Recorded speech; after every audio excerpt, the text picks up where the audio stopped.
Hello everyone, this is Dr. Sardana from Delhi. I'm at RML Hospital and today we'll speak on a very common problem called pruritus.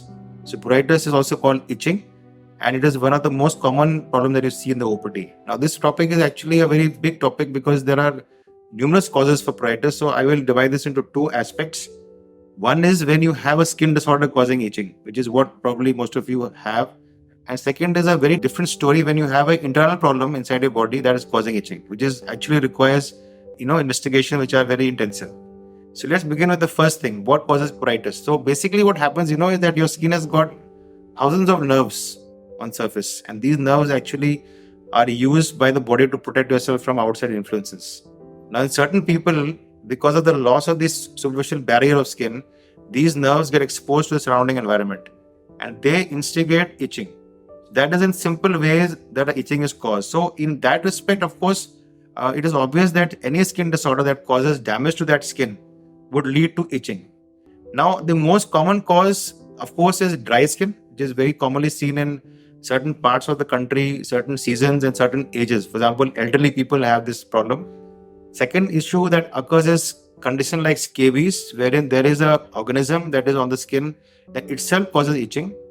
And then there are many skin disorders that can cause itching, like for example, lichen planus is a classic example, or in fact fungal infection. So when you go to a dermatologist for advice, what they will first do is look for any skin disorder that you have on your body, identify the skin disorder, and usually when you treat that, it tends to go away. If that is not the case, then you have probably a condition where there's no visible problem. Your skin looks normal, but basically what's happened is you've got a loss of your skin moisturizing factors, and the most common cause is dryness followed by atopic dermatitis. Dryness, of course, has got its own treatment and atopic has got a different treatment. So this particular problem is actually problematic because people cannot sleep well in the night. It impacts on the daily life. It impacts on the interaction with people. So how do you manage this condition? Now, if you have a skin disorder causing itching, then I think you should go to a dermatologist straight away because he would be the best judge. On the contrary, if you have got nothing and the dermatologist says you only have dryness, then there are a few very simple measures. Number one, avoid wearing woolen clothes because they itch more. Try to wear a cotton clothing on your skin. Avoid hot water bath. It's a very common cause for itching. Use a soap that is not going to cause dryness. So use a syndet based soap, a moisturizing soap. Apply a simple topical moisturizer like coconut oil on your skin. And you may also take a medicine like an antihistamine like probably Avil. If that does not work, then you go to a dermatologist for treatment. Now we come to a second category that is called systemic causes causing itching. Now, sometimes what happens is you have an internal disorder that is causing itching. And that is a situation wherein you need to go for investigation. Otherwise, normally, when you go to a physician, they will not investigate you. So, for example, somebody has a liver problem. Somebody has alcoholic liver disease. Somebody has got hepatitis, cirrhosis of liver. Somebody has got kidney failure. These patients develop itching because of a different mechanism altogether, wherein certain toxic elements that are removed by the liver kidney do not get removed. Now, here is a situation where you have two problems. You have one, of course, to find the cause, and second is to treat you without causing any other complication.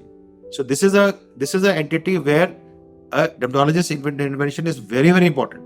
So what we do normally when you come to us with that problem is we investigate you for all the organs that can cause itching. So liver function test, kidney function test. Sometimes we go for X-ray tests because some people have lung issues causing it. And rarely, uncommonly, we go for a screen for malignancies. And we do a few blood tests to see your allergic response.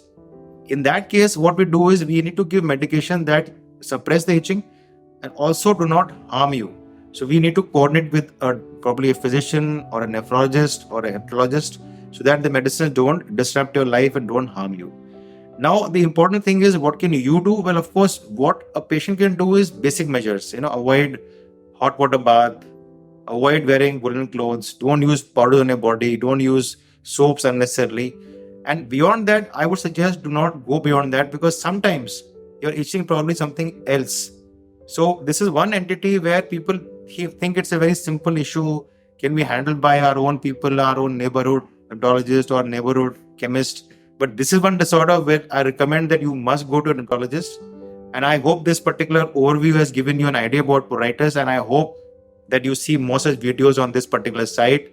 And I would like to reiterate that for any advice around skin and hair disorders, please visit your dermatologist and do not self-medicate. For more such videos, visit or log into dermavidya.com.